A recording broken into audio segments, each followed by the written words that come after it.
going on, YouTubers? Mopar Man here. Out here, been out here since this morning.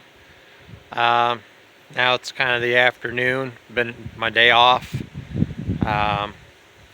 Finished up for the day. Got to a stopping point on the Valiant. I'm gonna take the rest of the afternoon / evening off and just relax. And but anyway, I wanted to show you what I got done today on the Valiant. Right now it's on the battery charger, but you see in there that box of stuff. My buddy Rick, the one that I helped worked on the his Plymouth Valiant, got his not Valiant, it's 73 Plymouth Duster. In the older videos that you'll see on my channel if you decide to look back through the archives. Anyway, got out here this morning. It was pretty chilly. Put the light on here. I got all the leaf springs, and most of the rear end painted right up until, let's see here, this section right here. But from here over and including, and then vice versa on the other side to the same spot, it's all painted. And I stopped because this section of the rear end is going to have to be, I'm going to have to use a straight edge screwdriver and chisel out a lot of the excess caked on oil and road grime and dirt and dust and everything else that's collected there and all over the front and under the bottom. I got most of it off the rear diff cover. There's a lot more I got to do on the front, but I'm going to wait a little bit more this week to do that. Warmer temps during the morning / afternoon, because I got to replace that front seal. And then while I'm at it, I got to take this axle shaft out and press out and press in the new wheel lug nut studs, because these are left-handed thread and I need to change them over to right-handed threads. While I do that, I'll inspect everything. As far as slop in the rear end, it's got almost like pretty much none. It's just barely there, like what it should be. I was surprised. And this is, unfortunately, it's not a factory sure grip. It's a peg leg, but it just barely got any play in it. I also checked the other day with the drive shaft in park, and up front it's barely got hardly any play in it, so that's good. I just want to replace the seals.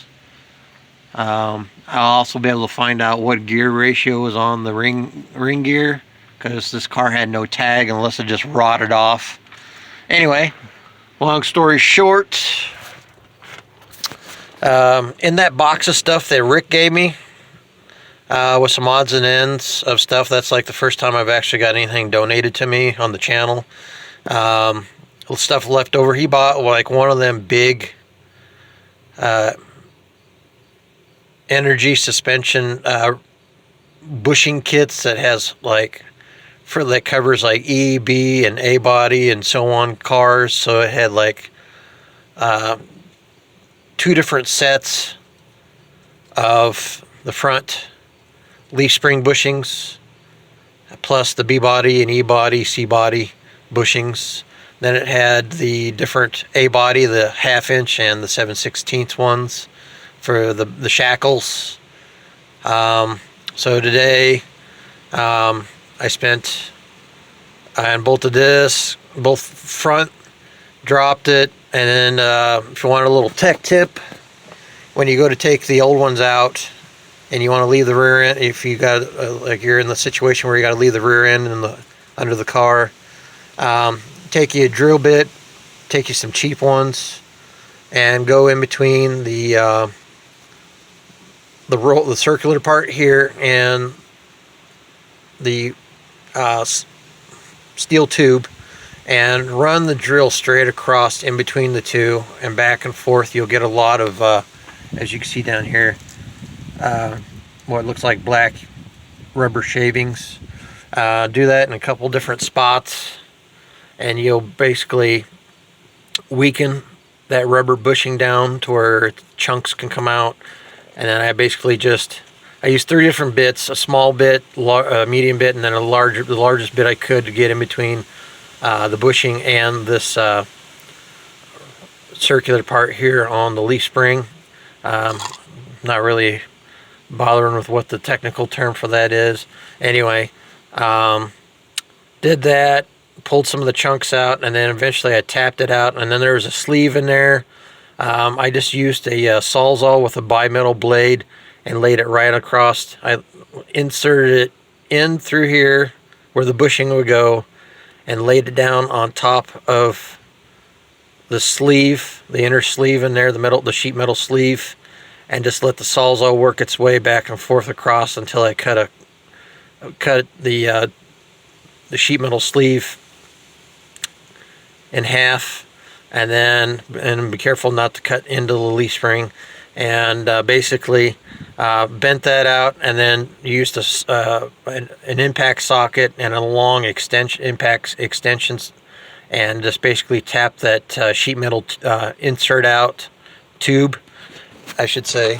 Anyway, got that all done, put the bushings in, made sure the inside and the outside of the bushings got silicone grease, and as well as the new anti-rust sleeve tube that slides inside the bushing.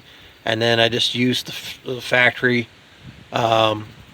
studs and nut.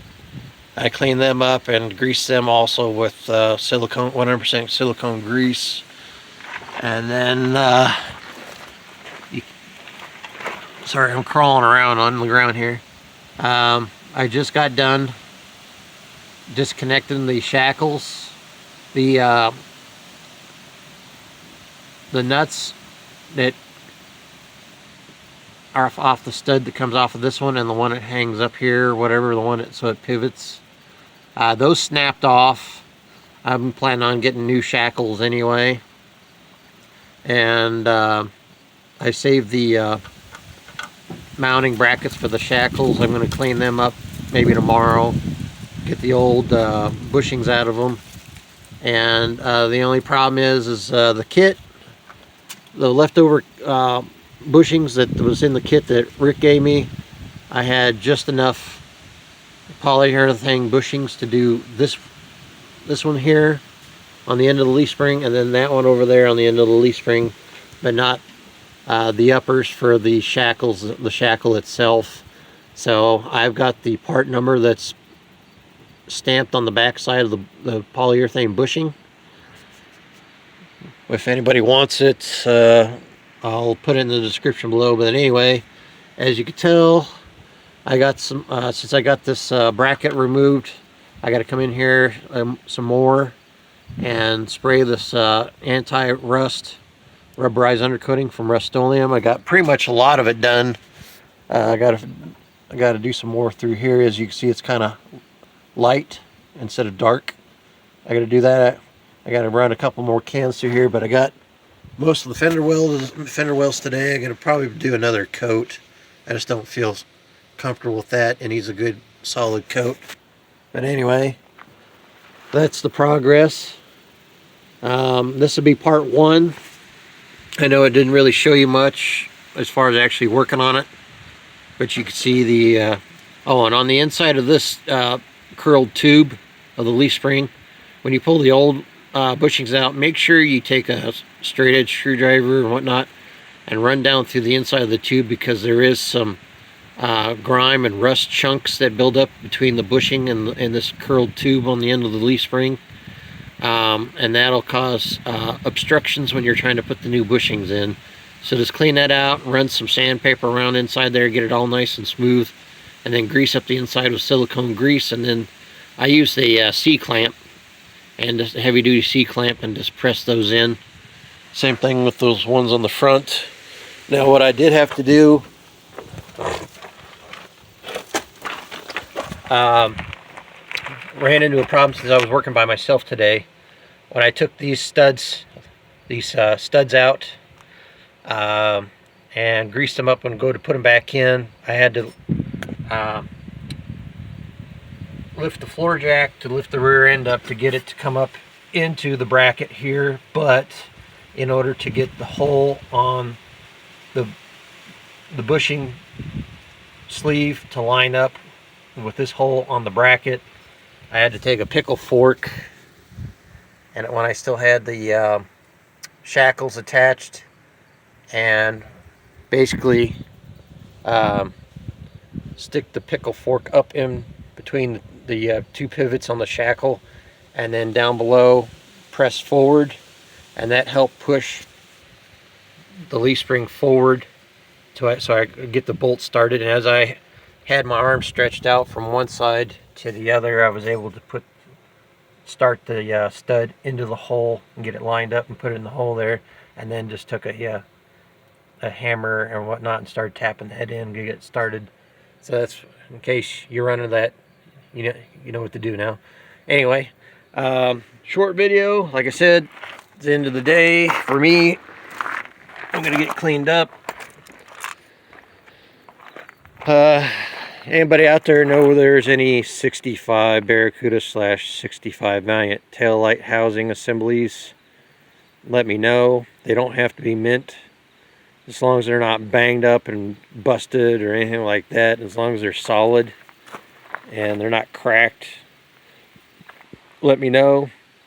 Look for a pair of those. Mexican Specs got the backup lenses for me, waiting on me to purchase. I just need the taillight assemblies. Let me know. Sometime this week too, I bought the tape and everything that needs to be the painter's tape and whatnot, and I'm going to be painting the dog dish hubcaps. So stay tuned on that. And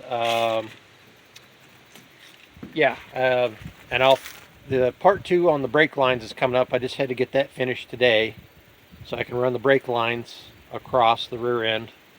Then I can put the wheel cylinders, bolt the wheel cylinders back on, and then when I get paid this coming Friday, I did inspect the old brake shoes, and a couple of them were starting to pull away from the bracket itself that they're glued to. So I'm going to 86 them. They're shit canned. Get that on there. Get the back brakes and everything, and the drums put back on, and then it's all this crap's done. Unfortunately, I got to start focusing on. Well, I want to get the brakes on, and then get the wheels and everything put back on, so at least this car, and then bleed the brake system and get the brakes working, and that way at least we can drive the car around up and down the neighborhood and drive it around the yard when we need to move it around. And then once we get that done, I'd like to get the front end rebuilt before it gets too cold, since I'm out here in the elements and no shop, no garage. I can't borrow anybody else's garage or anything, or a bay or anything like that. So got to get that done. So eventually, yeah, anyway, there's some odds and ends that's got to be done. It's going to take time, and if all fails, we'll just park the car for the winter, maybe come out once in a while, start up. Anyway, also, Dave, I don't know if you're watching any of my videos yet, the guy that lives up the road from me, he's a Mopar guy, or your son, Todd. Todd, if you're watching this or whatever, remind your dad. Figure out what you want and let me know. I'll still be interested in them slant 6 headers. If I get those will be going on the Dart, and I will take that single exhaust pipe that's already on the Dart, since it already has the new flange, and I will be putting the new single exhaust pipe with the new flange on the Valiant, and then I'll figure out what to do with the exhaust once I get the headers on the slant 6. So if you're watching, like I said, let me know. Otherwise, if I'm driving by or something, I'll catch you then and see what you thought about on the price. Anyway, Till next time. Till next time. Um, and I haven't forgot about the truck. That's why I'm trying to get this Valiant together. I want to bring the truck down on a flat spot where it's not out in the dirt and the weeds and bugs and everything else, and bring it here, which is, as you can tell, flat driveway, gravel, somewhat rock. Anyway, get the truck here, drop the transmission. I think what it is when I had the transmission rebuilt and I put that new torque converter in, but I put a B&M flex plate. I think either the snout on the back of the torque converter, when they put it in from the factory and welded it, I think they either left it a little bit too long and didn't check the clearances on the length, or the B&M flex plate is pushing the torque converter back far enough that it's rubbing on the pump housing or something. When it warms up, there's just enough tolerance when it's cold and when it fully warms up, because when it sits there and idles, you can hear it almost sounds like a faint metallic rubbing sound. And then when you rev it up and let off the RPMs, it goes, makes a real faint tick, tick, tick, tick, tick, like something's tapping against something, but it's really faint. And I've already checked the torque converter bolts. They're not loose. I always make sure that double check that stuff. I also Loctite them. I also check the bolts that go through the flex plate under the back of the crankshaft, crankshaft. Those have been torqued and Loctited before. So it's either the B&M flex plate is out of whack or something's going on with the new torque converter. Anyway, I'll have to drop the transmission and shine a light down through past the seal, pop the seal out and shine a light down in there to see if there's a spot where it's rubbing that shaft coming off the back of the torque converter. Anyway, you get the idea. Till next time.